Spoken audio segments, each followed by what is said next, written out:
Havendo invocando a proteção de Deus, declaro aberta a presente sessão.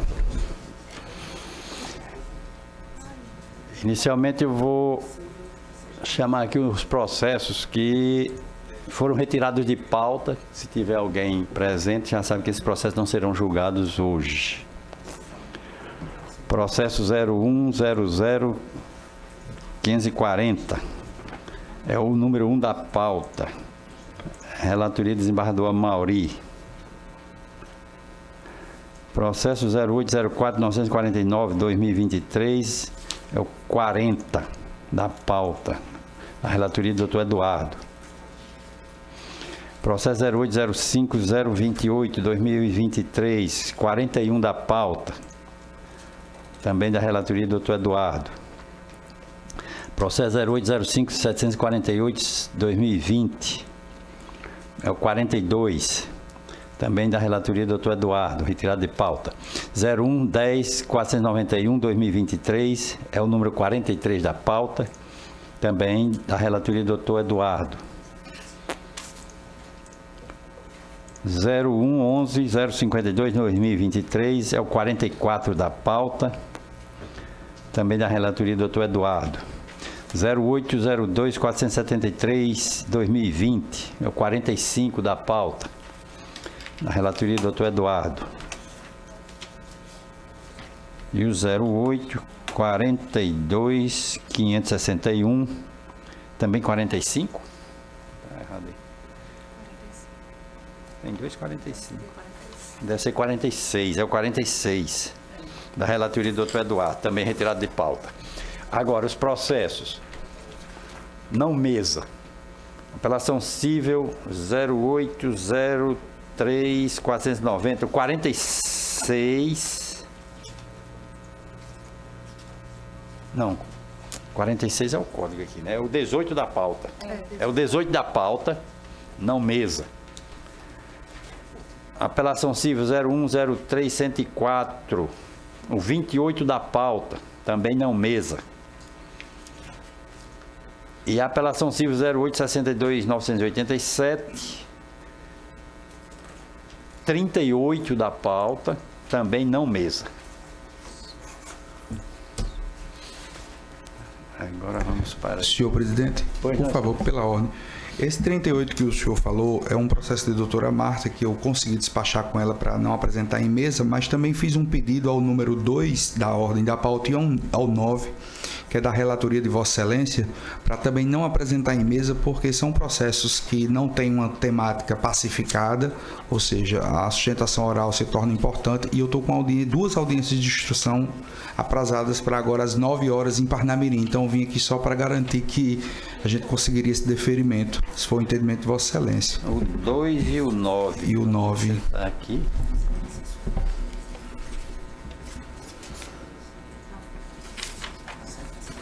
Ele está aqui? Foi feito um pedido nos próprios autos com a antecedência necessária. Acho.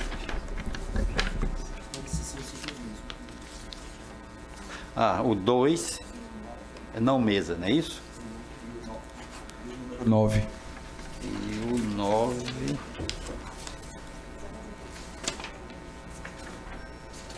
O 9 não está aqui, não. É o 080-6997. É esse número? 080-6997? É porque ele não está aqui. Senhor presidente, é o número 5, perdão. Certo. Agora vamos lá. É o 9 mesmo? É o 9. Por que não está aqui? Eu conferi hoje de manhã, era o 9. Tá. 080-6997. 080. Página 18. Contrário. Não mesa também. Obrigado, viu, presidente? Bom dia a todos. O 2 também já marquei.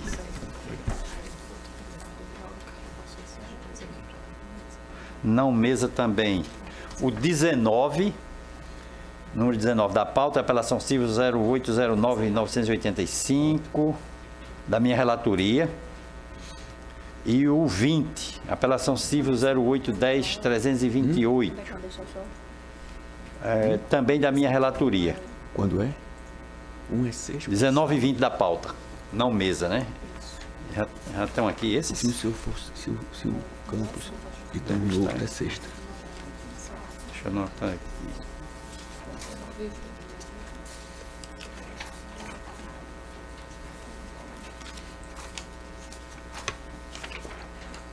(19) e 20. Pronto, marcado. Agora vamos começar. Primeiro processo. Hein? Esse aqui o senhor já falou o que foi regravado. É esse 28. Não mesa. Então, já arrisca aí, né? Não, aprendizado para requerer. Você me ensina. Quero o eleitoral. Já vou conseguir. O regimento. Vamos chamar o primeiro processo aqui, é o 0811-206, é o número 13, deixa eu me ver aqui. Aí eu posso vir para página 5. Página 5.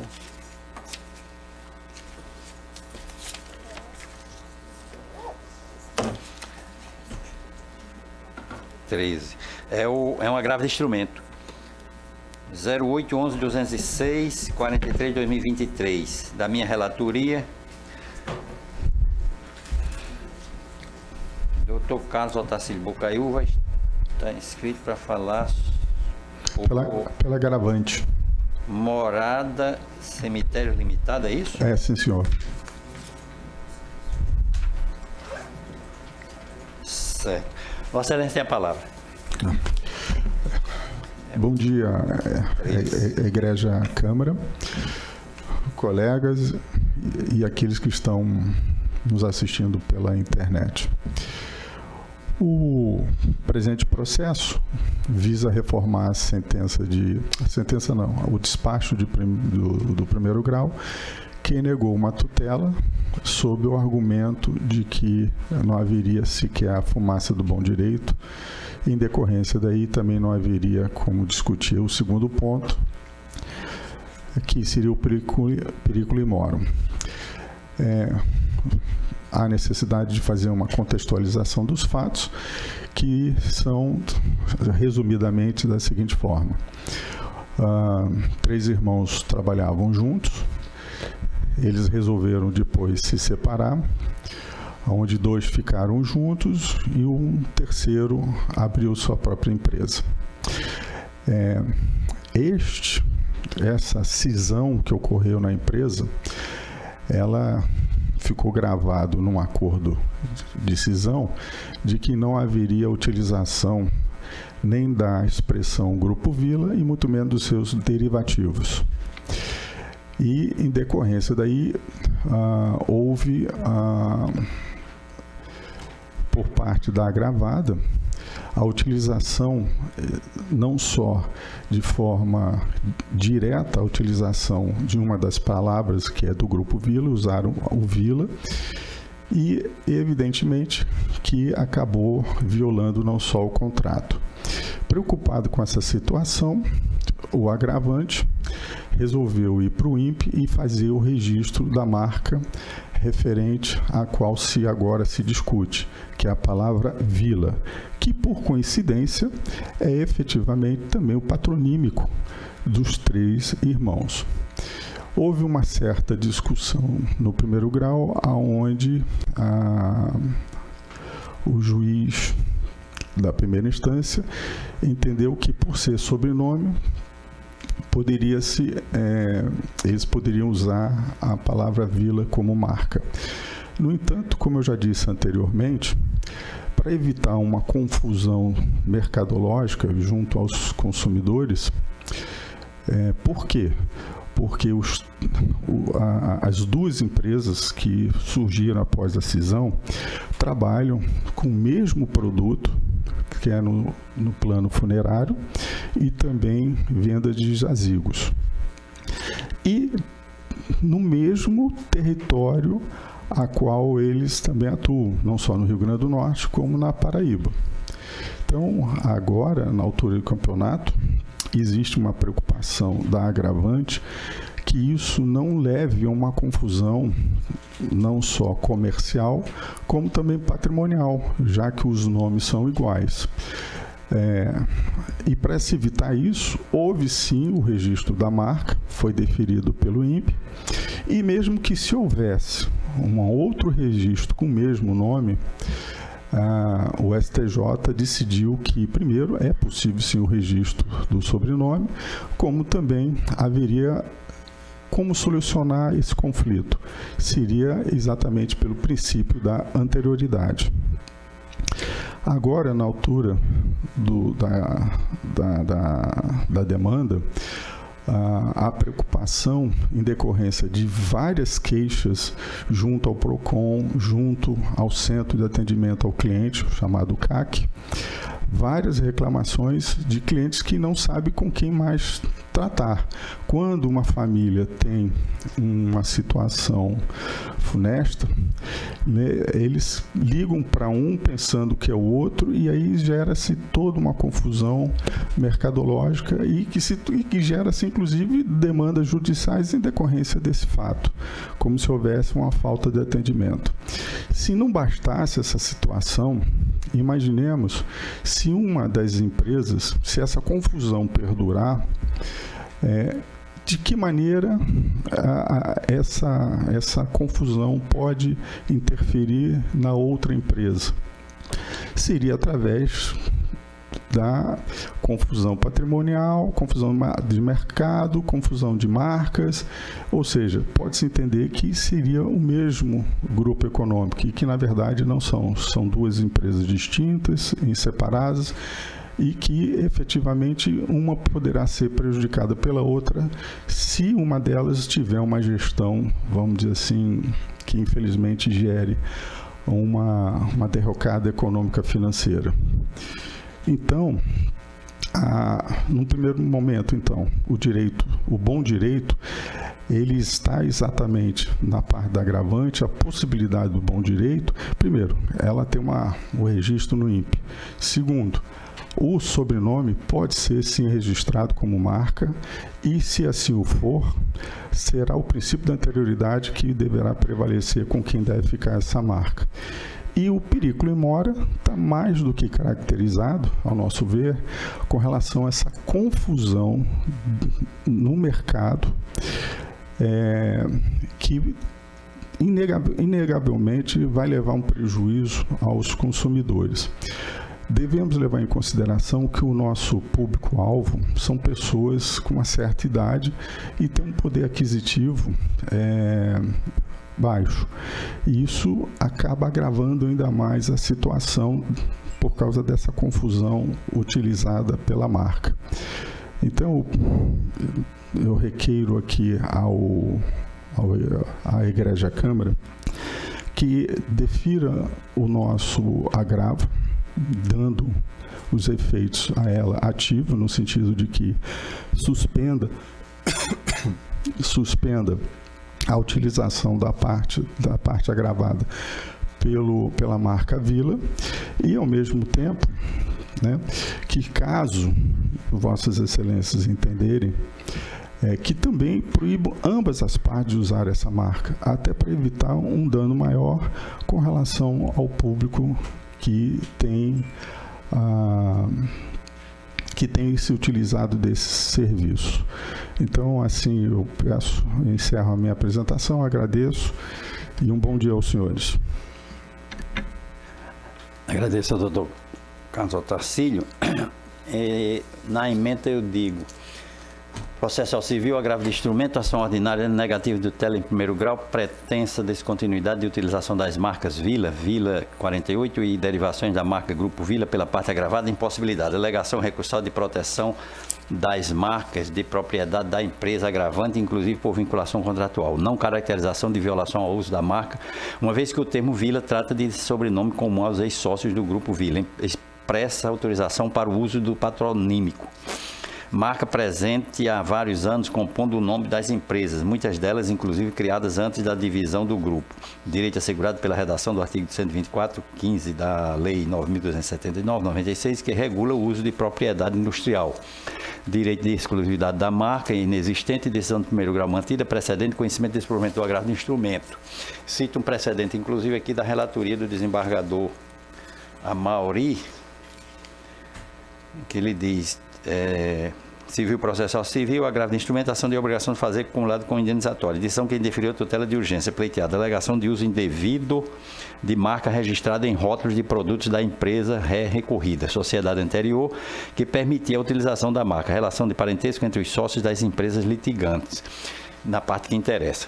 Então, eu estou, diante do exposto, ratificando o quanto pontuado em análise liminar, prévia, conheço, nego provimento ao agravo de instrumento, mantendo a decisão de primeiro grau. E vejo o registro aqui de 2 votos acompanhando o voto do relator. Então, dou por proclamado neste sentido.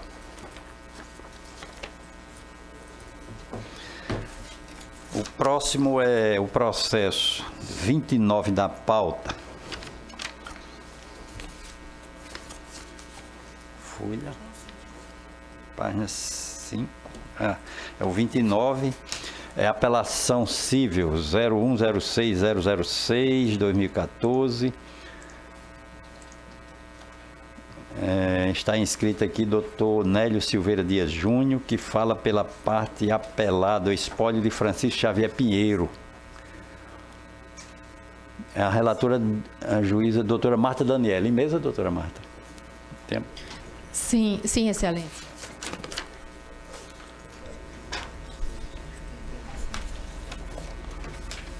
Vamos ver aqui. Conhecimento e desprovimento.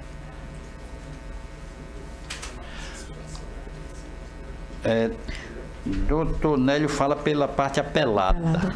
Só uma correção. Só Artêmio, né? Doutor Artêmio, porque aqui é doutor Nélio.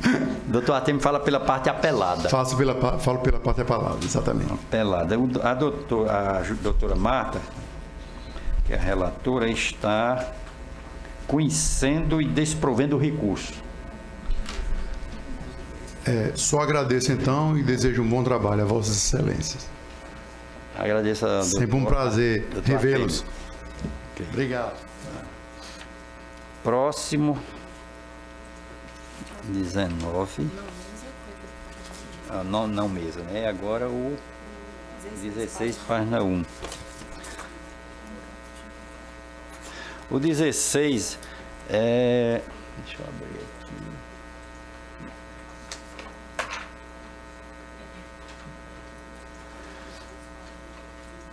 É da minha relatoria.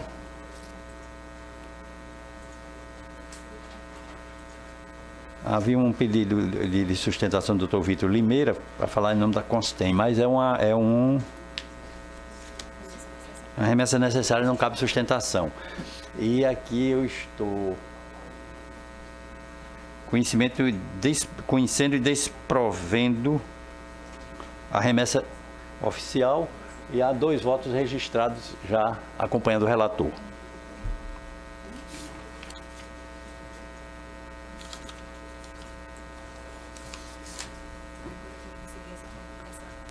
Então vem as 34.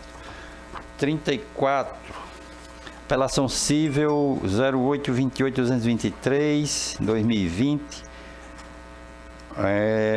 Pedido de sustentação do Dr. Francisco de Assis da Silva Carvalho, que fala pela parte apelada, Policonstruções, relatora doutora Marta Daniele.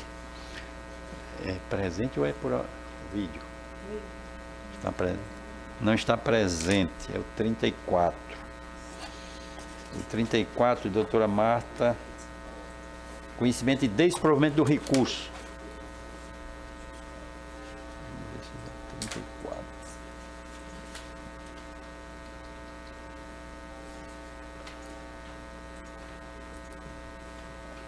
Sem divergência, já registrados os votos dos demais componentes. 28. Não mesa. 17. É da minha relatoria. Apelação civil 0802-078. Doutor Avardi Edson Cardoso.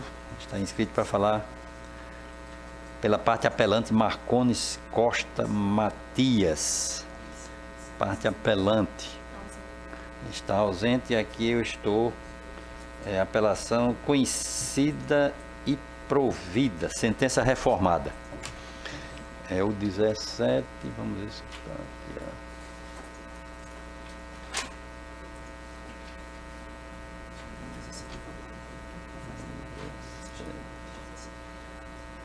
Também sem divergência, proclamo.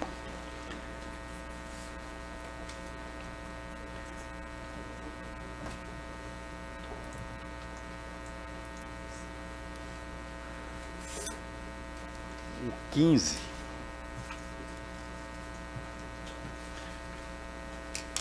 O 15. Há uma discordância, então tem que...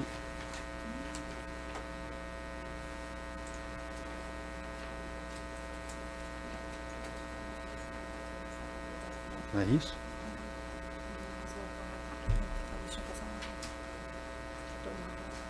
O 15 é a apelação civil 08000281 da minha relatoria. Dr. Marlon Sanches, que fala pela parte apelada Banco Itaú Car.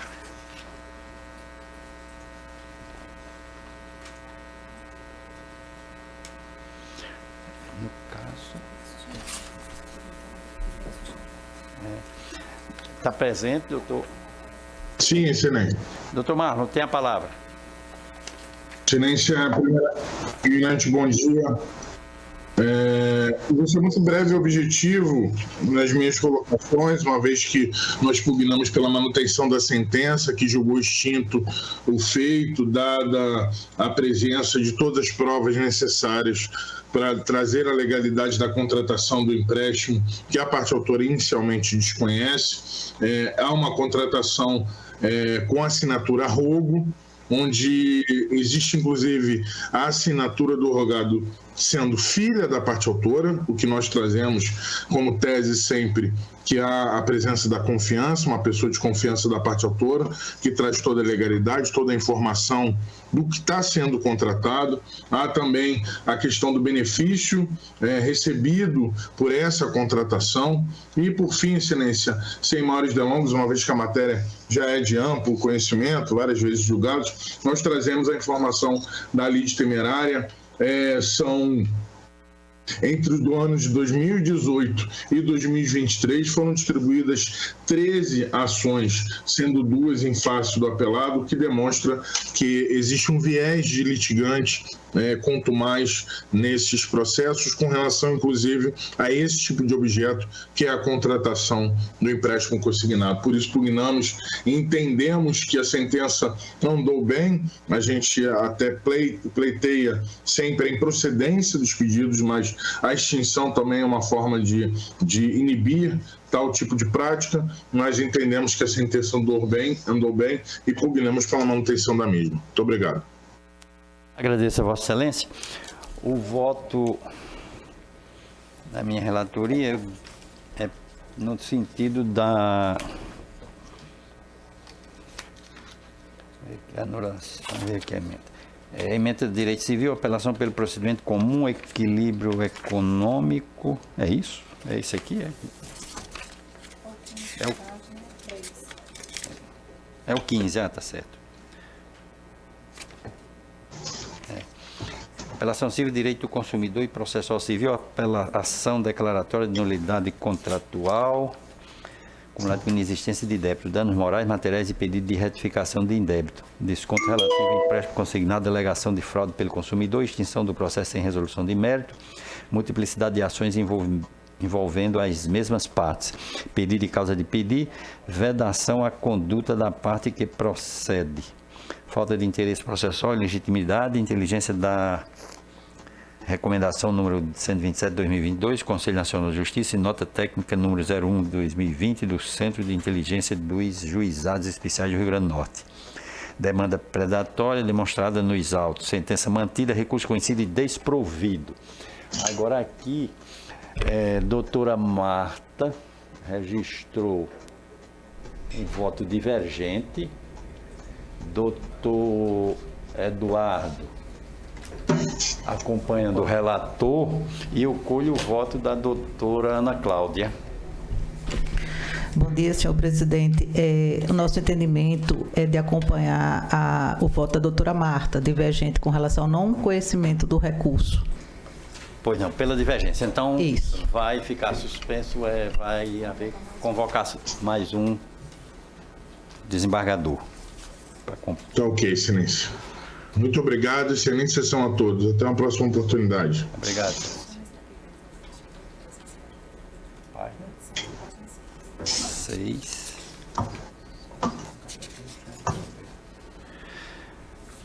O número 27 da pauta é agravo de instrumento 08-122-48-2023, a relatoria da doutora Marta Daniele. Está inscrita aqui, doutora Ana Célia Felipe de Oliveira, falando pela parte agravante, FSG de C. Está presente, doutora? Pois não. Qual foi esse último agora? Excelência tem a palavra. Foi 15. Parcial, parece.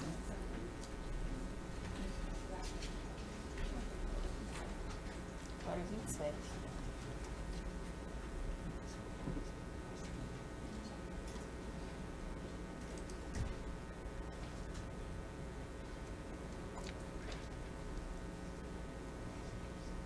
Excelentíssimo senhor presidente desta Câmara, em nome de quem saúde, cumprimento os demais.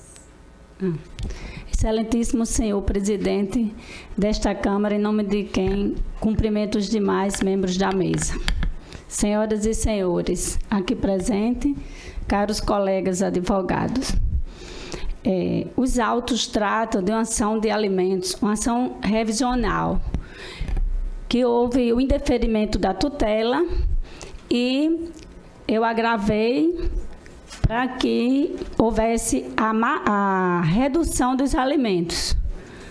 Os fatos ocorreram através de uma ação de oferta de alimentos, no que a juíza da primeira vara de família de Parnamirim fixou os alimentos em um salário mínimo e meio, deferindo parcialmente o pedido e negando os alimentos in natura, que no pedido foi solicitado que o plano de saúde e a escola fosse pago in natura. Insatisfeita com a decisão, a agravada deste processo impetrou um agravo da decisão que deferiu um salário mínimo e meio, tendo a juíza convocada, a doutora Marta, aqui da terceira Câmara, majorado um salário e meio para 4. As provas constantes nos autos, elas, apresentada pela agravada, ela trata apenas de teoria da aparência, porque foram provas só de fotos e prints. O agravado, o agravado do outro processo, que é o agravante neste atual processo, ele é um corretor de imóveis e a sua família tem uma pequena empresa de construção civil. A representante do menor agravou, colocou uns prints dele trabalhando como corretor. O corretor ele apresenta o imóvel para vender, para alugar. Então tem várias fotos, vários prints, inclusive uma tabela que não corresponde à verdade, de gastos do menor bem acima da realidade. Após várias audiências de conciliação, onde a conciliação foi infrutífera, nós entramos com a ação revisional e a juíza negou o pedido, dando a entender que os fatos que estavam na revisional não correspondiam à verdade, que necessitava de uma maior apreciação das provas através da audiência. Só que nesse intervalo que está entre os dois agravos, até agora não foi marcada a audiência de instrução do primeiro processo, embora já tenha havido vários pedidos, várias audiências virtuais, presenciais, para que a juíza marcasse essa audiência de instrução, para que ficasse claro a renda de ambas as partes, dos pais, e não continuasse um débito alimentar crescendo, causando prejuízo a um corretor de imóveis que está sendo obrigado a pagar 4 salários mínimos quando a sua renda total não chega a isso. Então, assim, com essa majoração de alimentos, para que ele não fosse preso, recorreu à família para pagar o colégio, para pagar plano de saúde, que inclusive na tabela que a agravada colocou, o plano de saúde está no valor dobrado, não é R$500 o plano da criança, é R$264. O colégio ela não vinha pagando, como estava inicialmente no nome da avó, que o avô era vivo, né? Então, tinha uma pensão, uma aposentadoria boa, o colégio estava no nome da avó, só que o avô morreu e a avó não tem condição, porque houve uma redução drástica na sua pensão. Então, assim, não há condição de manter os alimentos da forma que foi majorada através do agravo. E, repetindo, nós entramos com a ação revisional, foi negada a tutela e agravamos, e estou aqui solicitando que os juízes, né, os nobres julgadores, ponderem no sentido de reduzir esses alimentos, para que amanhã não tenha que ver um pai de família detrás das grades ou foragido porque não pode pagar uma pensão. Porque se a gente for somar, a escola dá em torno de R$1.500. O plano de saúde é R$264. Mais um valor que paga lá uma taxa de salão, que ele estuda no SEI. Então, assim, as despesas da criança não ultrapassa R$2.000, tirando a parte da alimentação, mas que a mãe trabalha, a mãe tem carro próprio, carro zero, a mãe mora em local é alugado, mas é um imóvel muito bom, e que ela trabalha no emprego fixo, ganha em torno de R$8 a R$10.000, que tem obrigação, porque desde que a gente inicia na faculdade, que aprende que os alimentos é considerado, né, a necessidade da criança e a possibilidade, a capacidade de pagamento do pai e a proporcionalidade.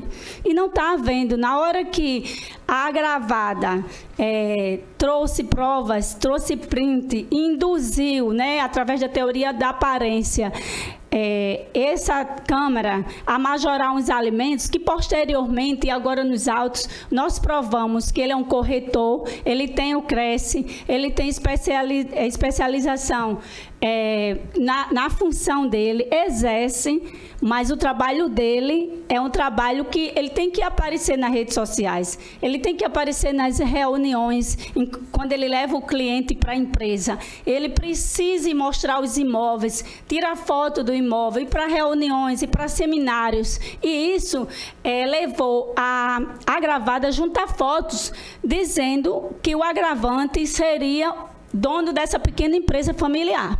Mas, mesmo que fosse, a pensão continuaria muito acima da capacidade de pagamento do agravante, porque é uma pequena empresa com um faturamento anual de 80 a 90 mil, que quando divide e liquida isso, tira as despesas, não fica um prolabore, não ficaria um prolabore. Então, independente da situação, que realmente ele é corretor, mas se não fosse, na condição de microempresário, de empresa familiar, ele também não poderia pagar uma pensão, que agora, com o aumento do salário mínimo, está em torno de R$5.600.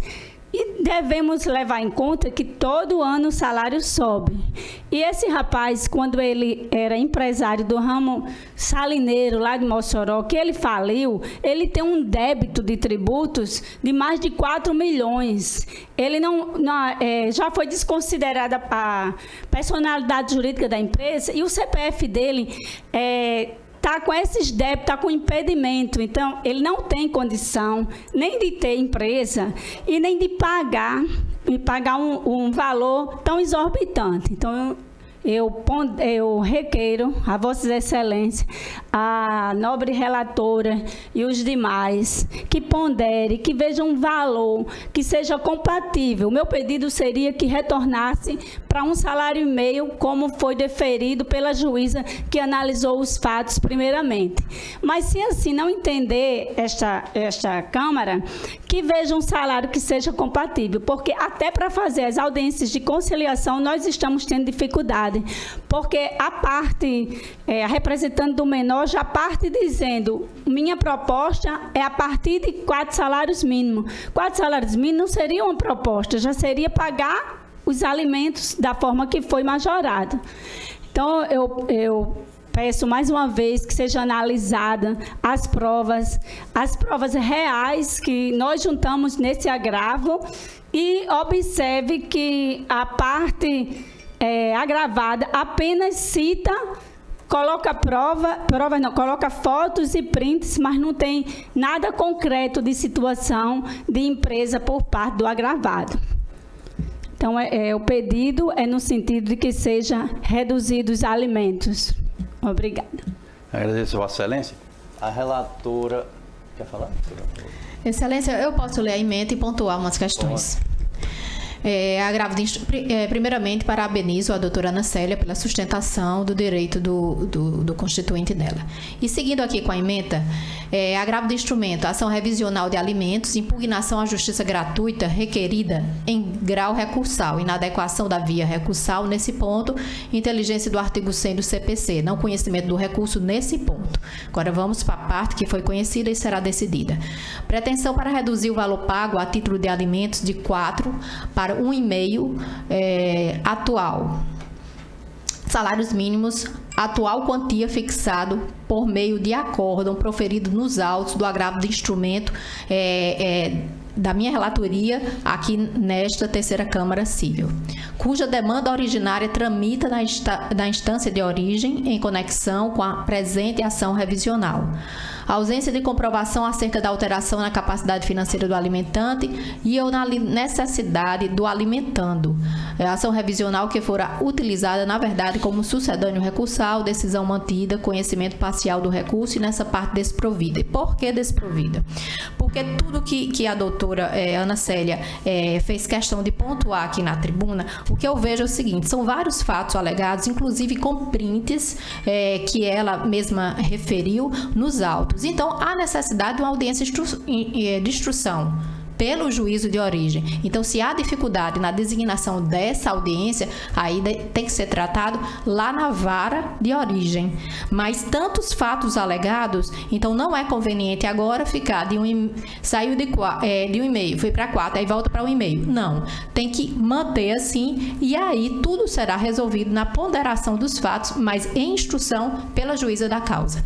Então, é por isso que eu estou conduzindo o voto pelo conhecimento parcial do recurso e nessa parte desprovento. Observa aqui pelo registro que não há divergência.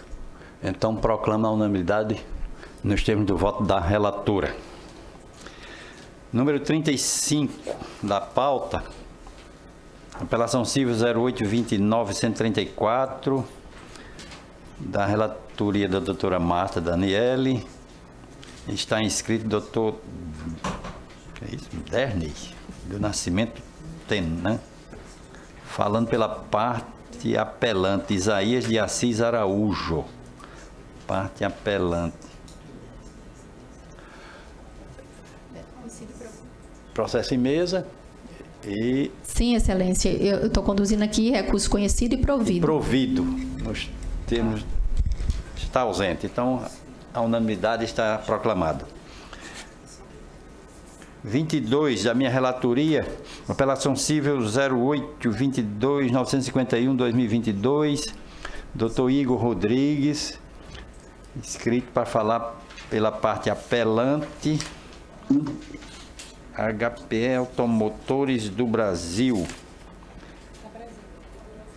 Dr.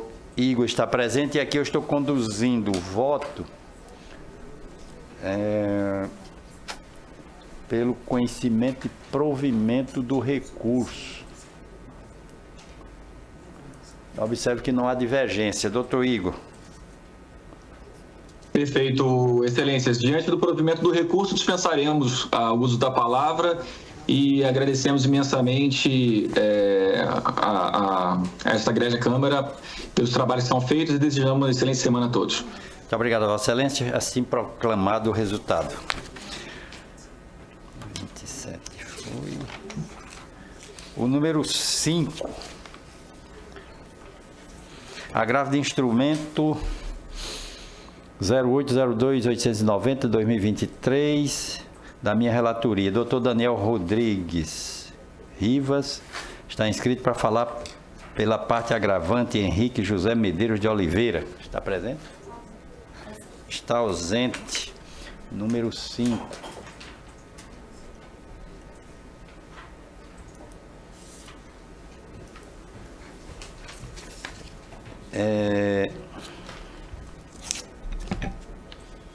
Conhecimento desse provimento do agravo de instrumento e sem divergência, conforme registro aqui. Então, assim proclamado. Número 6, também da minha relatoria, agravo de instrumento 0803-058-2023, doutora Brenda Jordana Lobato e doutora Ana Clarice falam pela parte agravante, via diesel, distribuidora de veículos. Presente é o número 6. É a doutora Brenda que está presente? Doutora Clarice. Aqui, Excelência. Pois não, Vossa Excelência tem a palavra, doutora Ana Clarice. Falando da Câmara Civil, metade desembargadores. Vocês conseguem me ouvir? Falta ligar a câmera. Falta ligar a câmera, doutora, né? Pronto, sim. Estão me vendo? Agora sim.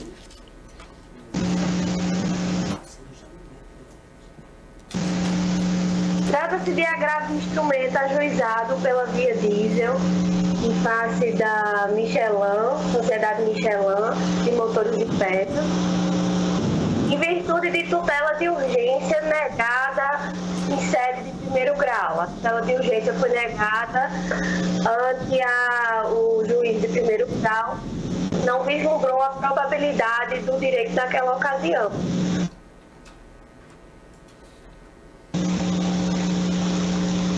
Vocês estão me ouvindo? Estamos sim.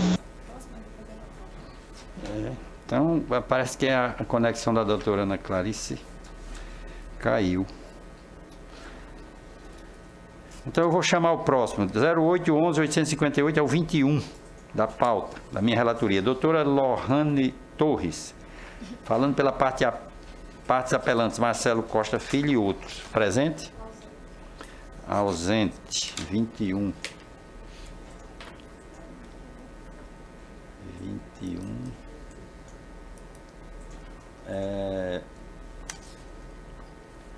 Manutenção da sentença que se impõe apelo conhecido e desprovido.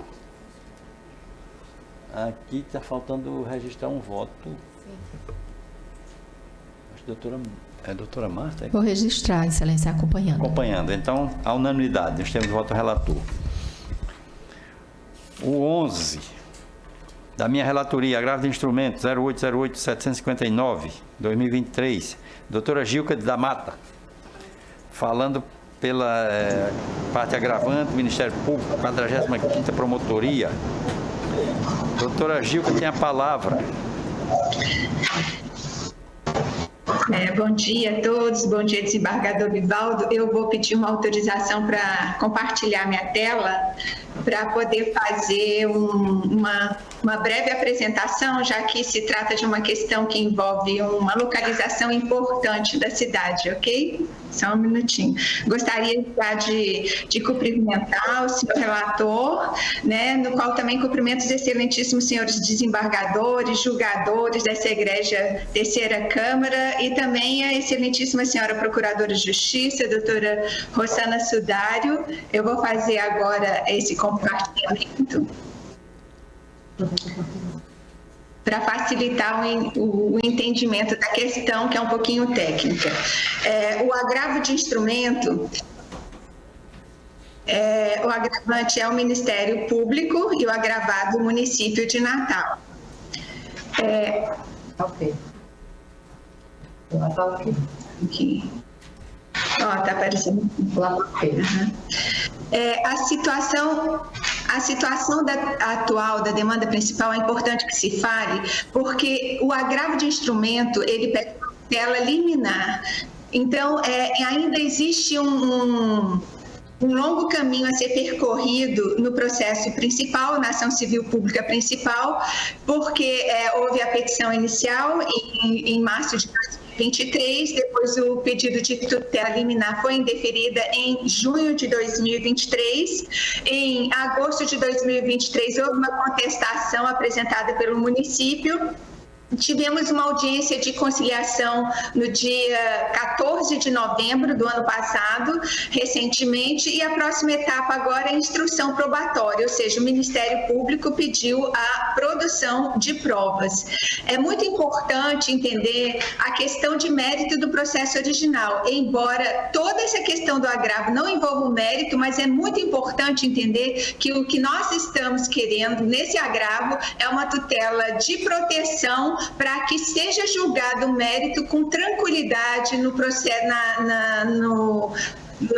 na instância de origem, né? A questão de mérito, então, é a preservação de duas áreas vegetadas localizadas na Zona de Proteção Ambiental 8, uma de 14 hectares e outra de 16 hectares, caracterizadas em perícia botânica da UFRN como uma vegetação nativa de Mata Atlântica que exerce importantes funções ambientais e ecossistêmicas na cidade de Natal. Ou seja, nós estamos tratando de duas áreas muito importantes, né? E o objeto do agravo, ele não almeja tutela provisória, não faz referência ao mérito, mas tem por objeto impedir situações danosas às áreas vegetadas que se almeja preservar na demanda principal. É importante entender qual é a localização dessa área. A localização são duas áreas, né? Elas ficam por trás, a primeira área fica por trás do Shopping Estação, entre as ruas Luiz Pio dos Anjos e a Rua da Macieira, na região norte da cidade, e a segunda área fica situada entre a interseção das ruas Ilha das Flores com a Rua Novo Paraíso, atrás do condomínio Riverside. Como a gente chega nessas áreas? É importante entender como chega nessas áreas, saindo do Tribunal de Justiça, pegando a Avenida Nevaldo Rocha, a gente atravessa a ponte de Igapó, depois pega a principal lá da Zona Norte, que é a Avenida João Medeiros, e chegando no Shopping Estação, do lado de trás, fica atrás do Shopping Estação e entre os manguezais e o rio Potengi, só para se ter uma ideia dessa área. A dimensão aproximada de cada área da área 1, 14 hectares, da área 2, 16 hectares. Importante explicar quais são as características físicas dessas áreas, né? A área 1 é composta de vegetação nativa de Mata Atlântica, em estágio secundário avançado de regeneração e que exige elevada prioridade para a proteção. Essa é a fonte, quem fez foi a perícia botânica da UFRN na época da revisão do Plano Diretor de 2021, onde o Plano Diretor manteve essa área preservada. Porque no local existem árvores tipo sucupira, guarabira, embaúba, juazeiro, catolé e densas aglomerações de mutamba. tudo cadastrado pela perícia botânica da UFRN. Na área 2, né, que é entre a Rua das Flores e Marcos Domingos, a área também é caracterizada como vegetação de Mata Atlântica, de tabuleiro em processo secundário, é uma floresta estacional, tudo também devidamente cadastrado pela perícia botânica. No local existem espécies nativas de até 10 metros de altura, como a timbaúba, o juazeiro, a mutamba, a tapirira, a pata de vaca e o jatobá. Importantes espécies do bioma Mata Atlântica. Qual é o ponto controvertido na ação pública original, que não é objeto do agravo, mas é importante que os senhores conheçam para entender como que é importante também a instrução probatória lá no primeiro grau. A posição do Ministério Público sob a ótica urbanística e sob a ótica ambiental, essas áreas são muito importantes. Sob a ótica urbanística, porque pelo plano diretor em vigor, que é um plano recente, novo, né, de 7 de março de 2022, que foi devidamente revisado com grandes audiências públicas de participação popular, as duas áreas vegetadas encontram-se dentro da limitação da Zona de Proteção Ambiental 8 e precisam ser preservadas. Sobre a ótica ambiental, essas áreas vegetadas, que são do bioma Mata Atlântica, possuem função ambiental essencial na cidade, porque recebem proteção constitucional e legal e precisam ser preservadas pelas funções ambientais que elas exercem. A posição do município é divergente, esse é o ponto controvertido, porque a posição do município o município entende que a Lei Complementar 221, que surgiu depois da revisão do plano diretor, ao regulamentar a ZPA 8, ela diminuiu essa ZPA 8 e retirou as áreas vegetadas de proteção, ou seja, nessas áreas, né, o município entende que pode haver utilização do solo, construções, edificações. Então, é uma questão que tem que ser dirimida de uma forma tranquila pelo judiciário, em primeira instância, com interpretação, envolve questão hermenêutica, envolve questão probatória, porque o Ministério Público sustenta que o macrozoneamento da cidade, estabelecido no artigo 10 do Plano Diretor em vigor, que é essa lei de março de 2022, que delimita zonas de proteção da cidade, não foi alterado pela lei complementar posterior, que é a lei de dezembro de 2022. O Ministério Público sustenta, portanto, que as duas áreas vegetadas continuam protegidas ambientalmente pelo plano diretor em vigor da cidade, o recente plano diretor revisado.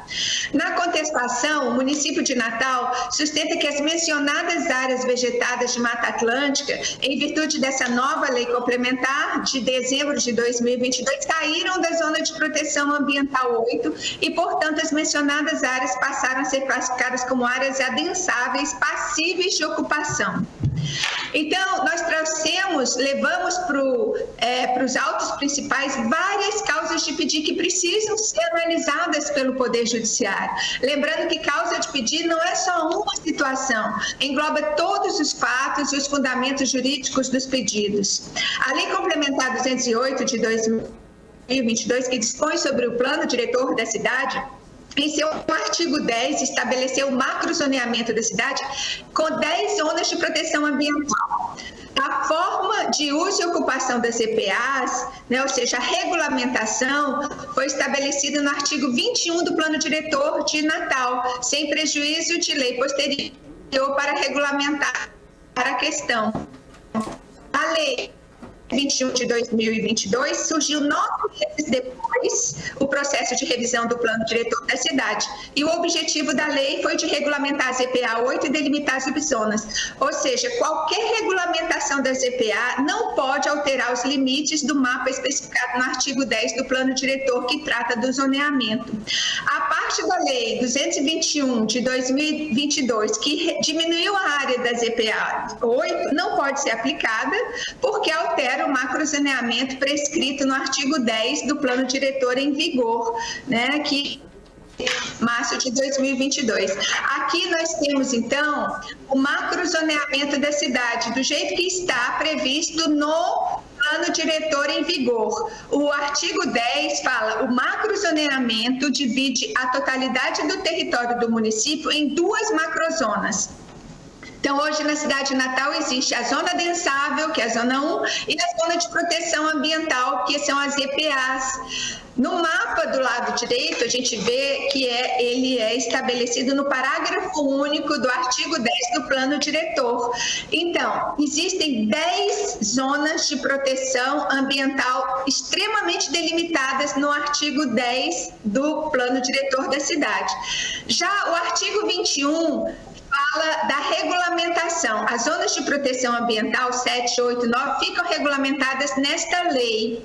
Então, o que aconteceu? 9 meses depois veio uma lei, né, que é a Lei 221, que contendo a regulamentação das EPA 8. Qualquer regulamentação relativa às EPAs precisa respeitar o macrozoneamento já definido no artigo 10. E o que fez essa lei nova depois de 9 meses? 9 meses depois de ser promulgado o plano diretor, a pretexto de regulamentar a utilização das EPA 8, diminuiu os limites das EPA 8, alterou o macrozoneamento determinado no artigo 10. Então, aqui nós temos um mapa comparativo.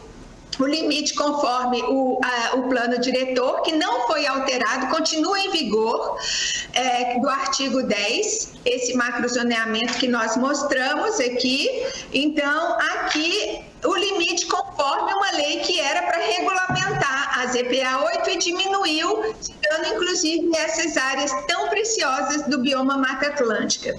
Então, esse trecho retirado dos limites da zona de proteção, eles ficaram muito severos porque atingiram, inclusive, o macrozoneamento e essas áreas importantes aqui, que são integrantes das EPA 8. As EPA 8 é tão importante que o nome dela é Ecossistema Manguezal e Estuário do Potengi e Jundiaí. São ecossistemas muito frágeis e que o bioma Mata Atlântico é associado a esses ecossistemas. Então, esses trechos muito importantes, todos esses trechos vegetados, grandes trechos, né, vegetados, foram retirados simplesmente para possibilitar uma construção.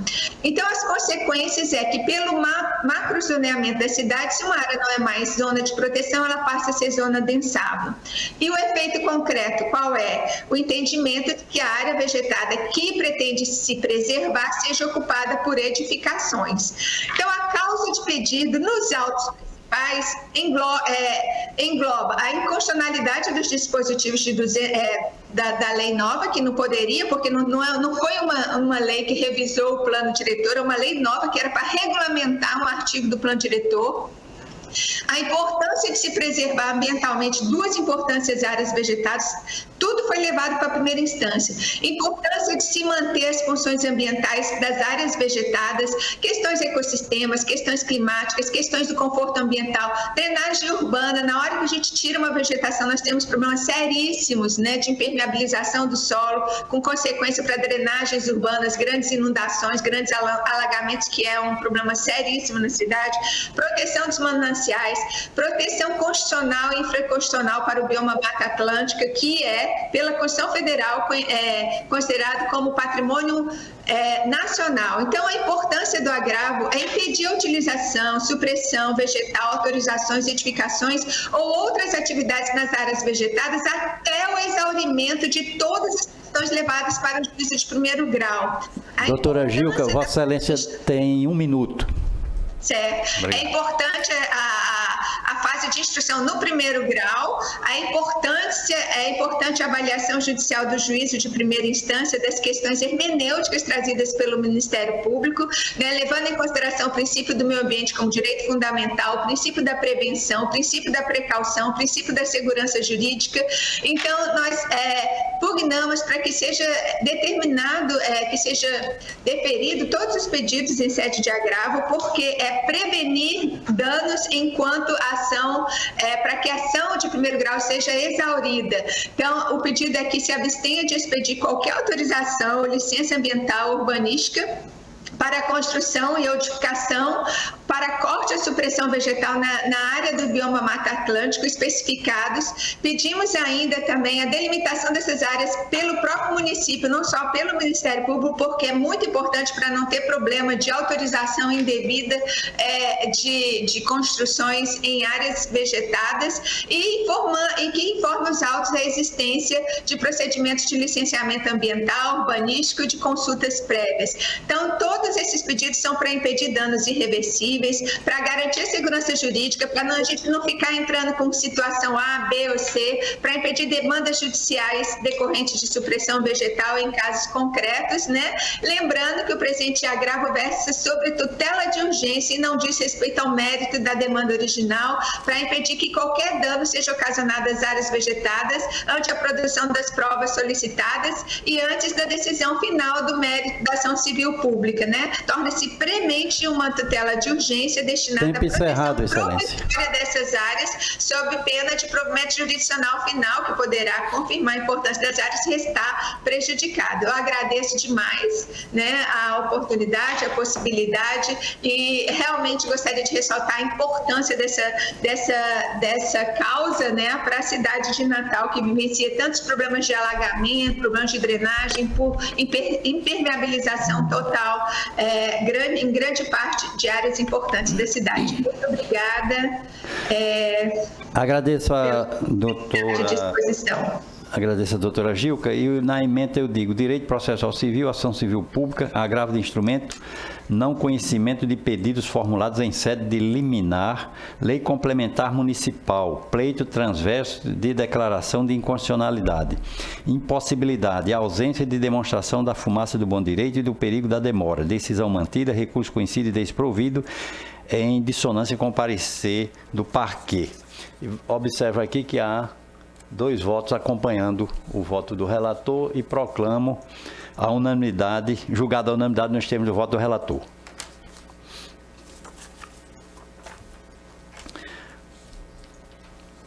O próximo é o 30 da pauta, apelação civil 0800-497-2022, da relatoria da doutora Marta Daniele. Doutor Augusto de França Maia está inscrito para falar pela parte apelante Nelson Rodrigues Filho. Está ausente. O voto da relatora pelo conhecimento e desprovimento do apelo. Deixa eu ver se há divergência. Não.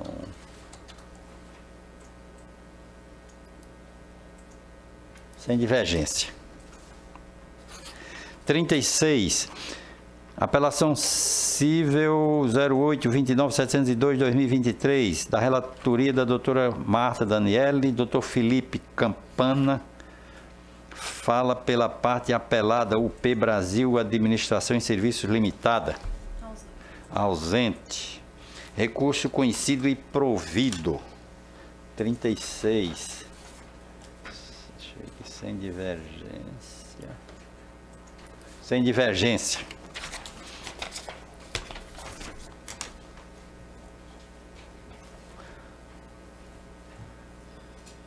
Próximo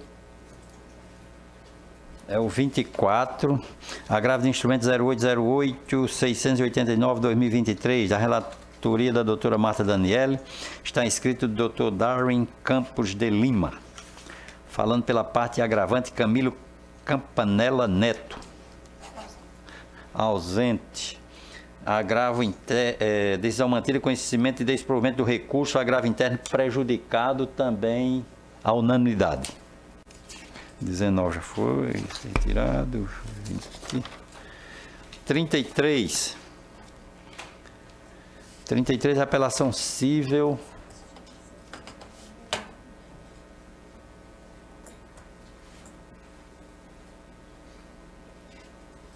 Apelação civil 08-23-293-2022, da relatoria da doutora Marta Daniele. Suspensão de julgamento, doutora... aqui já, doutora Marta tinha pedido a suspensão desse julgamento, né? Já não há sustentação. Está em mesa, doutora Marta? Sim, excelência. Não há pedido de sustentação? Não. Então, eu estou encaminhando o voto pelo conhecimento parcial e desprovimento do recurso. Desprovimento, e observa aqui que não há divergência. Então, proclamado nos termos do voto da relatora.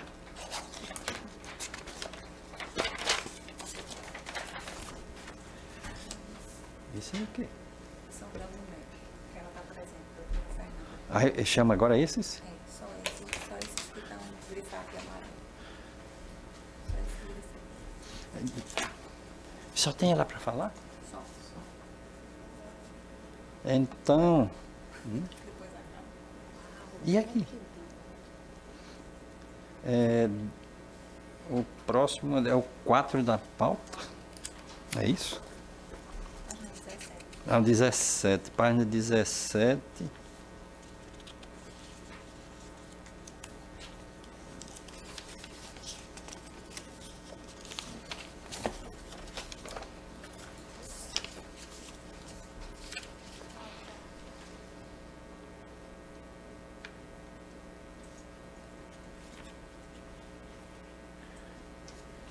Na minha relatoria, né?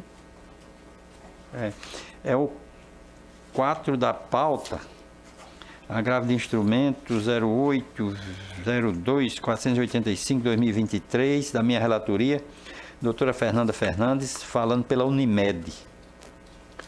Está presente o quadro. Doutora Fernanda tem a palavra. Muito bom dia a todos os presentes. Cumprimento ao excelentíssimo senhor desembargador Vivaldo Pinheiro, presidente da nossa sessão, excelentíssima senhora doutora juíza convocada, doutora Marta Daniele, excelentíssimo senhor doutor Eduardo Pinheiro, bem como a excelentíssima senhora doutora juíza convocada, doutora Ana Cláudia. Cumprimento ainda a ilustre representante do Ministério Público, aos serventuários desta casa, aos colegas advogados aqui presentes. Gostaria, antes de mais nada, registrar minha enorme satisfação que enquanto mulher advogada, estar presente na primeira sessão da terceira Câmara de julgamento, em que hoje contamos com a presença de advogadas sustentando. Temos aqui 2 juízas, representante do Ministério Público, uma outra representante do Ministério Público a quem sustentou. É uma satisfação. Por muitas vezes eu estou aqui fazendo a minha sustentação e é um ambiente predominantemente masculino. Então, gostaria de deixar esse registro e a minha satisfação em ver tudo isso. Bom, senhores, vamos aos fatos. No agravo de instrumento, aqui estamos trazendo ao julgamento dos senhores desembargadores, a Unimed Natal é parte agravada, certo? E a ação originária trata a respeito de uma ação de obrigação de fazer, cumulada com pedido de danos morais, em que a parte, a senhora Maria Joyce Saraiva dos Santos, beneficiária da Unimed Natal, requereu, por parte do juiz do primeiro grau, o custeio de uma cirurgia, de cirurgias, na verdade, ditas pela beneficiária como cirurgias de cunho reparatório, após, como forma de tratamento da obesidade mórbida, né? A beneficiária se submeteu a um procedimento de gastroplastia, redução do estômago, e por força em razão do último julgamento do STJ e das disposições que ela argumentou, disse que as cirurgias que estão sendo requeridas nos autos são cirurgias de cunho reparadoras. Contudo, excelências, e aí na análise do pedido liminar por parte do juiz de primeiro grau, ele verificou que não era o caso do deferimento daquelas cirurgias naquele momento processual, tendo em vista que era uma matéria que necessitava de dilação probatória. A decisão de primeiro grau foi acertada nesse sentido, no entanto, a parte insatisfeita recorreu. É importante registrar os senhores desembargadores que o pedido foi realizado aqui neste tribunal em março. Em razão do julgamento estar suspenso no âmbito do STJ, ele só foi decidido recentemente em outubro. Em março, ele era urgente. Precisou ser suspenso. Continuou urgente. É o primeiro aspecto que eu gostaria de tratar com os senhores. Uma coisa muito importante a ser falada, Excelências, e que eu já tive a oportunidade de comparecer ao gabinete de alguns desembargadores e juízes tratando essa questão, é que estamos aqui diante de uma demanda predatória. O judiciário vem sendo instado a se manifestar o tempo todo a respeito dessas cirurgias, em que as partes estão ingressando na justiça, requerendo não cirurgias reparadoras, não são cirurgias de saúde, são cirurgias de cunho estético. E nós estamos tratando aqui de um contrato ventilado entre as partes de saúde. Não foi feito um consórcio visando a obtenção de procedimentos estéticos, como é possível, não. A parte faz um contrato de saúde e está requerendo que o judiciário relativize as cláusulas contratuais e regulamentares, inclusive, e as disposições regulamentares da ANS, visando a obtenção de procedimentos estéticos. E digo isso aos senhores porque os procedimentos que foram aqui requeridos são mastopexia com implante mamário submuscular com alça muscular, lipoaspiração abdominal, lipoescultura de todo o contorno corporal, abdominoplastia, cruroplastia, branquioplastia. São termos bem técnicos que a própria advogada aqui não consegue falar. Imagine, então, avaliar se são procedimentos de saúde ou procedimentos estéticos. Mas, em resumo, Excelências, eu posso dizer aos senhores que o plano de saúde, ele está, sim, autorizando os procedimentos de saúde, que são determinações legais. São eles, exatamente, e os senhores podem ver a autorização nos autos, a correção do abdômen em avental, a herniorrafia umbilical e a diástase dos retos abdominais, né?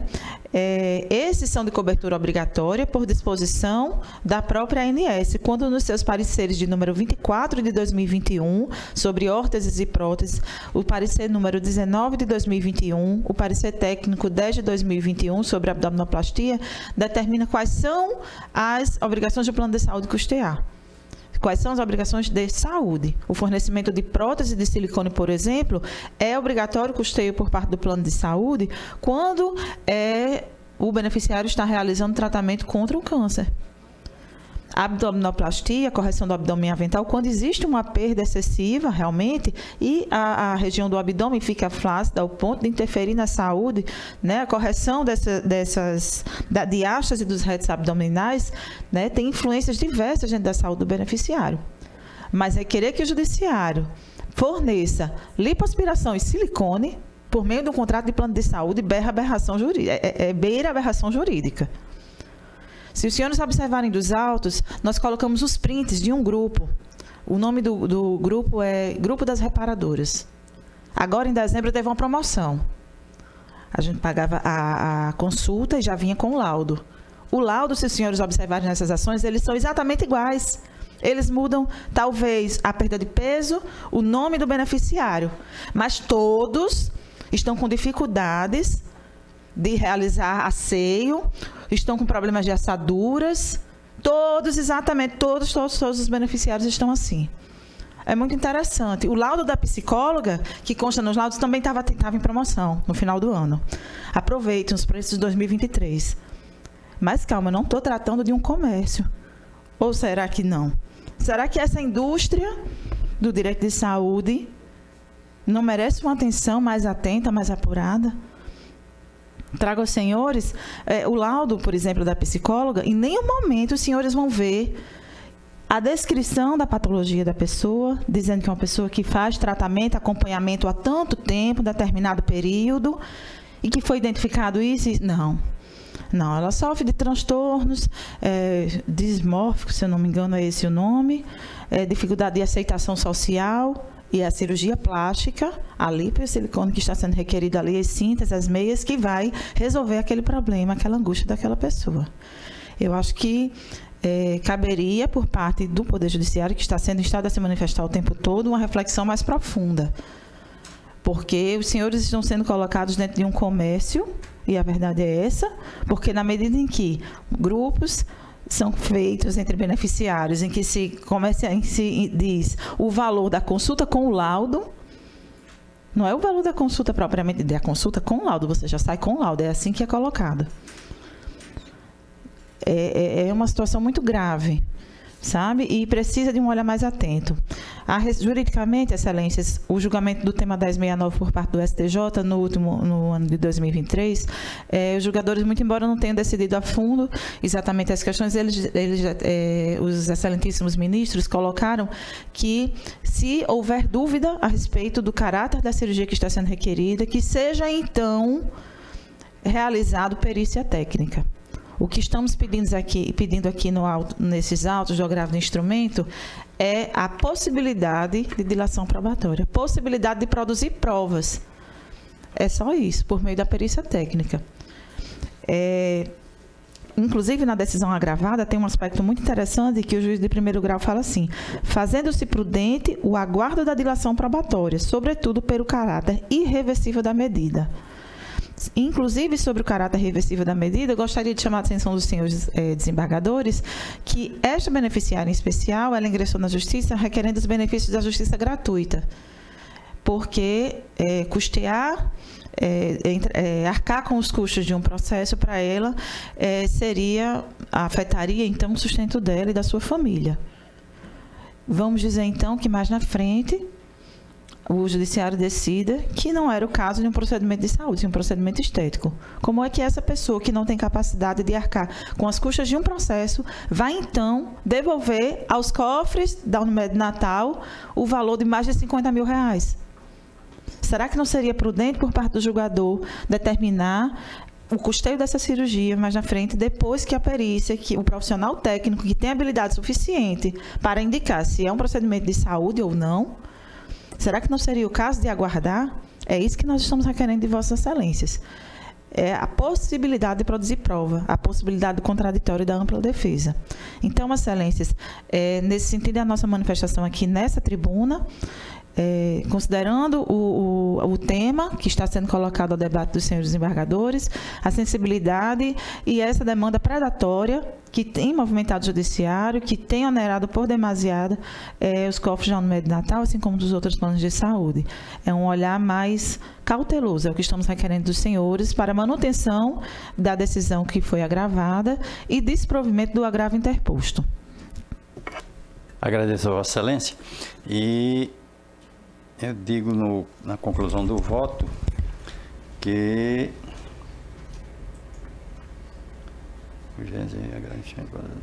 cirurgia plástica. Excelência, Pois não. Eu não sei se a oportunidade deve ser agora.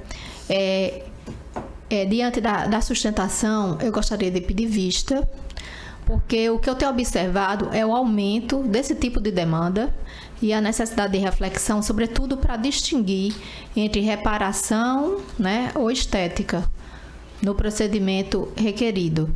Então, eu gostaria de solicitar vista a Vossa Excelência para que eu pudesse apurar melhor isso. Inclusive, eu tenho refletido a partir dos processos, né, dos recursos que estão chegando ao gabinete, muitas vezes movido pelas operadoras para suspender os efeitos, ou então pelo próprio usuário, para que seja concedido o efeito ativo. Então, diante dos casos, do aumento do número de recursos nessa temática, e a preocupação desta Câmara Civil em se debruçar por esses processos mais em quantidade que chamem a atenção, então daí meu pedido de vista. Pois não, eu estou conduzindo o voto, eu digo que cirurgia plástica reparadora, depois de cirurgia bariátrica, cobertura obrigatória pelas operadoras de plano de saúde, tese firmada pelo Superior Tribunal de Justiça, e concluo dizendo o seguinte: sem opinamento ministerial, conheço do provimento ao presente recurso, confirmando a tutela recursal anteriormente deferida para determinar a agravada que autorize e custeie as cirurgias reparadoras conforme prescrição médica no prazo de 10 dias, sob pena de multa diária de R$1.000, limitada ao montante de R$50 mil, devendo o juiz de primeiro grau apreciar eventual pedido de bloqueio das verbas na hipótese de descumprimento. Então, após o voto do relator pelo recurso, conhecendo e dando provimento ao recurso, pediu vista dos autos a doutora Marta Daniele. Os demais aguardam. Eu vou aguardar, Tá certo. Ok. O próximo é o número o 10 da pauta. Página 21. É o 10 da pauta. Agravo de instrumento 0807-239, 2023, da minha relatoria. Também a doutora Fernanda faz sustentação pela parte agravante, TTMDO. Hein? Esse aqui é outra advogada que não está presente. Ah, esse aqui é outro? É outra advogada, porque tem 2 inscrições. Agravante e agravada. Ah, sim. E ela vai falar? Vai sustentar pela Unimed. Pela Unimed, tá certo. Tá. Só virar a folha aqui. Então, doutora Fernanda, tem a palavra. Obrigada. Reitero os cumprimentos a todos os presentes.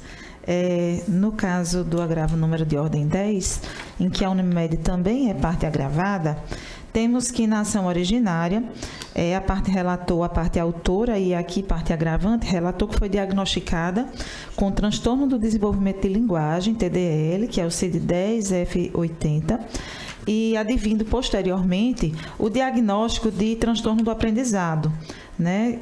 Também CID-10, F81.9. E não havia qualquer indicação, e em razão disso, ela requereu o custeio, em razão desse diagnóstico, a parte requereu, então, o custeio de terapias multidisciplinares, especificamente fonoaudiologia e psicopedagogia, por parte de profissionais que não integravam a rede credenciada. A parte agravante relatou que procurou a rede credenciada da Unimed Natal para realizar o tratamento, contudo, segundo aduziu nos autos, a Unimed não teria... Doutora Fernanda, desculpe interrompê-la, mas Vossa Excelência fala pela parte agravada. Agravada. E o voto está dando pelo desprovimento. Desprovimento. E julgando prejudicado o agravo interno. Ok, agradeço, dispensa a sustentação. Obrigada. Aqui é o 10, não é isso? Isso. Aqui também não consta divergência, então posso proclamar a unanimidade. Bom, volta para o 26, página 19. 26, página 19, agravo de instrumento 0811-768-2022, da relatoria doutora Marta Daniele. Doutora Fernanda falando pela Unimed. Da relatoria da desembargadora 26? 26. Certo. A Unimed aqui é agravante. Isso.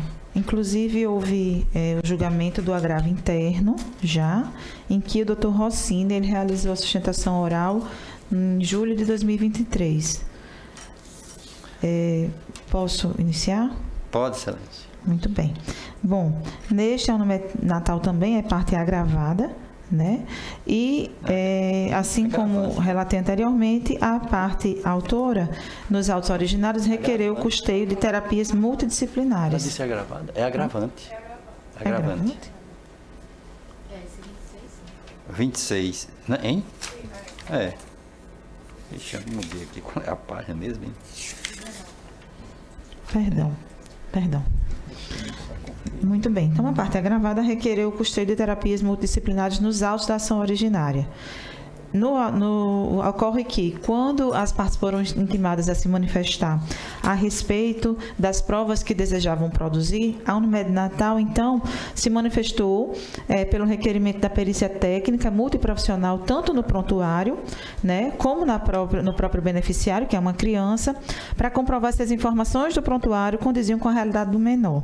Requeremos também a realização de audiência de instrução e julgamento, né?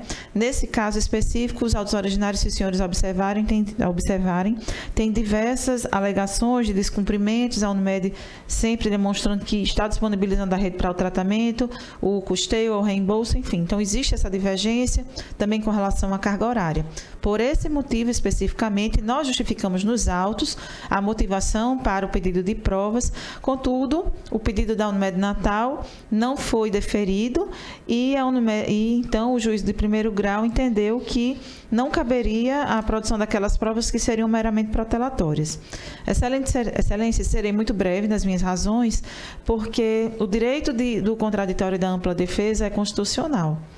O pedido da Unimed Natal, em realizar a demonstração do que está alegando, ele é algo essencial à formação do processo, essencial ao Estado Democrático de Direito. Então, excelências, não existe um motivo mais nobre, mais justo, senão a formação, né, que seja produzidas provas que a gente possa, então, demonstrar as nossas razões, porque, infelizmente, a demanda não vai se encerrar no primeiro grau. Por muitas vezes estamos trazendo, quando não nós, a outra parte adversa, o julgamento dos autos no segundo grau. E para que um processo seja realmente julgado com a perfeição que merece, como os senhores costumam analisar os detalhes dos autos, é necessário sim que sejam produzidas as provas. Então, excelências, pela reforma da decisão de primeiro grau, né, a fim de que a Unimed Natal seja, então, que permita-se, então, à cooperativa médica o direito de produzir as provas que achar necessário para comprovar o direito que alegou em sede de defesa, é a nossa manifestação aqui. A título de esclarecimento, eu informo que ainda não foi encerrada a fase da instrução probatória nos autos, então ainda temos tempo para produzir as provas requeridas, né? Porque a parte adversa, que é a autora da ação, existem algumas alegações de descumprimentos, e aí, então o juiz manda provar a respeito, ou se manifestar a respeito do que está sendo requerido nos autos. Então, considerando que ainda temos tempo hábil para a instrução processual, considerando a necessidade de produção de prova para que possamos apurar melhor o debate a respeito dos temas que estão sendo trazidos, é a nossa manifestação aqui, excelências. Pois não, agradeço, Vossa Excelência. O voto da relatora é pelo conhecimento e desprovimento do recurso, constando já 2 votos acompanhando o voto da relatora, então proclamada a unanimidade. O próximo é o 37, página 20. O 37 é a apelação civil 0857-338, 2021, também da relatoria da doutora Marta Daniele. A doutora Fernanda fala pela Unimed, que é parte apelante. Parte apelante. Também tem a palavra, Excelência. Bom, temos aqui o julgamento dos excelentíssimos desembargadores, um recurso de apelação cível, em que a Unimed Natal é parte apelante, e que, nos autos da ação originária, o juiz de primeiro grau, então, ele determinou que a Unimed Natal seria obrigada ao restabelecimento de um plano de saúde contratado pelo beneficiário, parte apelada, né, junto a administradoras de benefício. Inicialmente era a gestão, administradora, e em seguida o contrato foi sucedido pela Qualicorp. Excelências, as nossas razões colocadas nos autos estão fundamentadas na Lei 9656 de 98, bem como na Resolução Normativa 557 de 2022, em que nela se prevê a possibilidade de contratação de um plano de saúde, havendo intermediadora neste contrato, que é justamente a administradora de benefícios. É a administradora de benefícios que, neste caso, inicialmente, como disse os senhores, era a gestão administradora e depois a Qualicorp, a responsável por ativar, cancelar contrato, realizar reajustes e negociações junto ao beneficiário, né? Demonstramos nos autos, por meio da prova documental, que não cabe à Unimed Natal cancelar ou ativar o plano de saúde que está sendo reclamado aqui nestes autos. Em razão disso, Excelência, a nossa tese de defesa é exatamente para que Vossas Excelências reconheçam a ilegitimidade da Unimed Natal nestes autos, né? E considerando a ilegitimidade da Unimed Natal, considerando que o cancelamento do plano que foi reclamado não partiu da Unimed Natal, que não vemos requisitos legais, os requisitos legais para o deferimento do pleito de danos morais. Considerando que não está presente o ato ilícito e todos os requisitos que o Código Civil estipula para a fixação do dano moral, então entendemos que não caberia também a fixação do dano moral por parte do juiz de primeiro grau. Então, nosso pedido é pela reforma da sentença proferida, a fim de que seja reconhecida a ilegitimidade da parte da Unimed Natal, bem como para que seja reformada a fixação dos danos, ou que, se Vossas Excelências não entenderem assim, para que o valor fixado a título de danos morais seja diminuído e seja compatível com o valor que vem sendo fixado por esta Câmara. Obrigada. Agradeço a Vossa Excelência, doutora Fernanda, o voto da relatora pelo conhecimento e desprovimento do recurso, também sem divergência, assim proclamado. O próximo é o 39, apelações cíveis 09-100-75-2022, relatoria doutora Marta Daniele, doutora Fernanda falando pela Unimed, apelante e apelada. Apelante e apelada. Tem a palavra, é o 39. Vamos lá. Bom, Excelência, nesse recurso de apelação, o beneficiário, ela ingressou em juízo insatisfeita com o valor que foi imposto a título de mensalidade. A parte aduziu que o valor reajustado era abusivo e ilegal, excessivamente abusivo e ilegal. Em razão disso, requereu do juízo de primeiro grau que fosse, então, determinado um valor a ser fixado menor do que estava sendo fixado. Alguns aspectos merecem ser tratados nessa tribuna e referenciados. Como os senhores muito bem sabem, a Lei 9656 de 98, ela determina os tipos de contratação que são possíveis dentro do sistema de saúde suplementar. Um dos tipos de contrato é exatamente o plano coletivo por adesão, em que não existe só a figura do beneficiário, contratante e da operadora de saúde. Existe também a figura, digamos, intermediadora, né, que é uma associação ou mesmo um sindicato, que neste caso aqui dos autos é a Corecon, certo?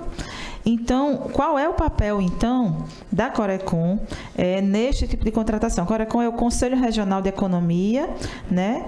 E foi fixado entre o beneficiário, o Conselho Regional de Economia e a Unimed Natal. Então, qual é o papel exatamente da Corecon junto à Unimed Natal? É exatamente realizar a negociação dos valores das mensalidades. E os valores das mensalidades, elas não são fixadas aleatoriamente. Elas são fixadas com base nos requisitos da Lei 9656, que considera, inclusive, um fator muito importante chamado sinistralidade, que tem a ver com a utilização do grupo de beneficiários que estão ali naquela contratação. Especificamente sobre esse grupo de beneficiários, nas nossas razões de apelação, foram colocados que a maior parte dos beneficiários deste grupo são pessoas que têm uma idade superior a 59 anos e que a utilização é elevada. Em razão disso, a sinistralidade, que é o fator a ser considerado no reajuste, é elevado. Mas o reajuste ele não é imposto à parte, certo? Não é imposto ao Conselho Regional. Ele é negociado, como disse o senhor de desembargadores. E a partir da negociação feita pelo Conselho de Classe, bem como pela operadora de saúde, é que se chega ao valor, ao índice que deve ser aplicado àqueles contratos.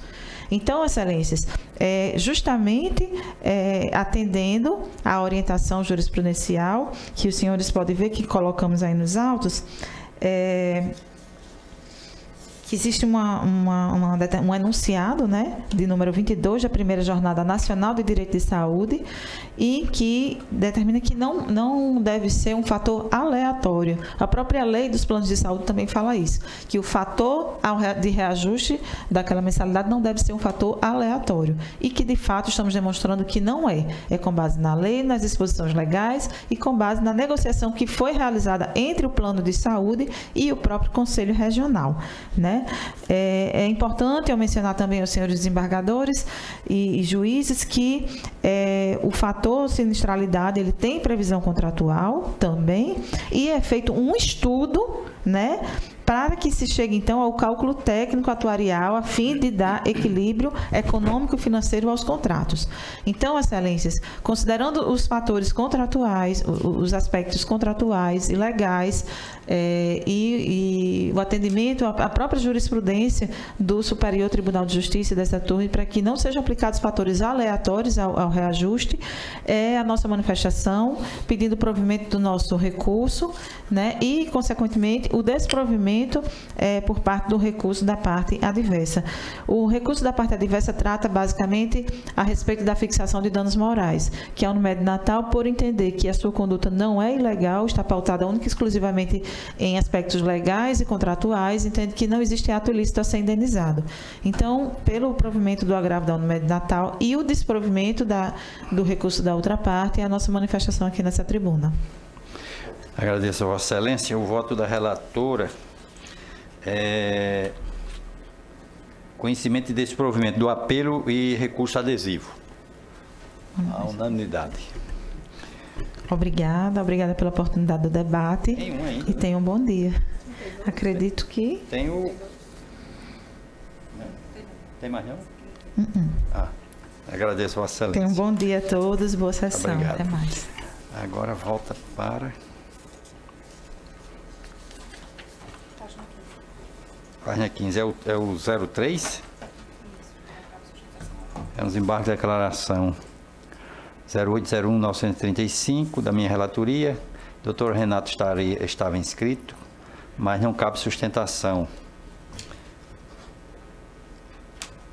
É o 3.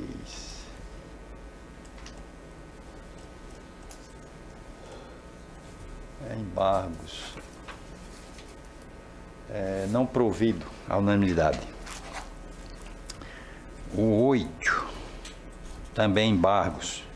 Também doutor Renato está inscrito, sem sustentação. Também não provido. Falaria por Lara Mariane. O 14, agravo de instrumento.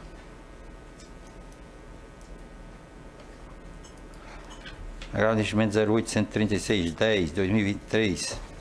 Dr. Rodrigo Menezes da Costa Câmara, escrito para falar pela parte agravada Unimed. Presente? Não. É prejudicado o agravo interno, conhecido desprovido.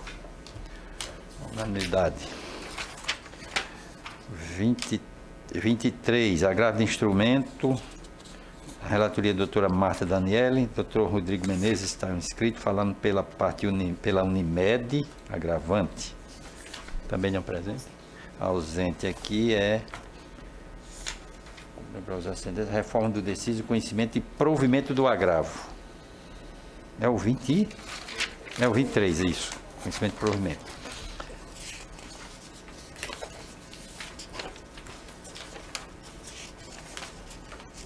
Beleza, passou tudo agora. Aí o 7. O 7, agravo de instrumento da minha relatoria. 0803-718, 2019. Doutor Renato. Está inscrito para a parte agravante Nelson Brandão Brito. Ausente? Ausente aqui, recurso conhecido e desprovido também a unanimidade. 32, apelação cível 0818-822-2022, relatoria da doutora Marta Daniele, doutor Rodrigo Menezes, inscrito para falar pela parte apelante é Unimed. Ausente, recurso, apelo conhecido e não provido. 38, não mesa. Pronto, agora tem o que mais? E essa pauta aqui. Clara aberta a ordem administrativa. Leitura e discussão e aprovação da ata da sessão anterior. Todos aprovam? Aprovada. Julgamento. Ordem administrativa. Processo administrativo não tem. Agora, expedientes, indicações e propostas. Expedientes não tem. Indicações e propostas. Propõe voto de boas-vindas ao excelentíssimo senhor Dr. Eduardo Pinheiro, juiz convocado em substituição legal, desembargador Mauri Moura Sobrinho. A doutora Ana Cláudia Lemos, juíza convocada em substituição legal do desembargador João Rebouças. Doutora Marta Daniele, Juíza convocada em substituição legal, desembargadora Milka Maia e a doutora Rossana Meire Sudário, procuradora de Justiça. Todos sejam bem-vindos, reiniciando o ano. Moção de congratulações aos excelentíssimos senhores desembargadores Aderson Silvino, Cláudio Santos, Cornélio Alves, Amaury Moura Sobrinho e Cristóvão Praxedes, pela passagem de seus natalícios ocorridos respectivamente nos dias 8, 13, 16, 21 e 31 de janeiro do ano em curso. Todos aprovam? Sim. Aprovado. Moção de congratulações à ilustríssima senhora Josélia Lima de Souza, esposa do desembargador Aderson Silvino, bem como ao ilustríssimo senhor Gildo Geraldo Costa de Azevedo, esposo da desembargadora Lourdes Azevedo, pela passagem de seus natalícios ocorridos respectivamente nos dias 14 e 19 de janeiro.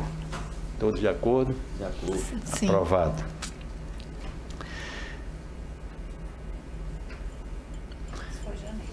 Janeiro. Agora, fevereiro, queria... Sim, é porque nós só temos sessão agora no dia 27 de fevereiro. Então, já estou propondo aqui as moções do mês de fevereiro. Moção de congratulações aos excelentíssimos senhores desembargadores Rafael Godeiro, Saravia Sobrinho e Expedito Ferreira, pela passagem de seus natalícios, que ocorrerão, respectivamente, nos dias 1º, 20 e 24 de fevereiro do ano em curso. Todos de acordo? De acordo. Sim. Aprovada a unanimidade. Eram as proposições da presidência. Agora, doutor Eduardo. Congratulações. Doutora Ana Cláudia. Só agradecendo os votos e essa proposição. Doutora Marta Daniele. Acompanhando as proposições de Vossa Excelência e reforçando também os votos de boas-vindas aos colegas Eduardo Pinheiro e Ana Cláudia. E também dizer da minha satisfação de participar dos julgamentos com eles e com Vossa Excelência. Muito obrigado, doutora Marta. Doutora Rossana, quer falar? Nenhuma? Muito obrigada. Nada mais? Então, só agradecer a presença de todos, meus colegas, juízes, servidores, advogados. E, como é a primeira sessão, nós só vamos ter sessão no final do próximo mês, então desejar que tenhamos um ano bem feliz, com muita paz e muito progresso no nosso trabalho, né? Muito obrigado a todos. Declaro encerrada a presente sessão.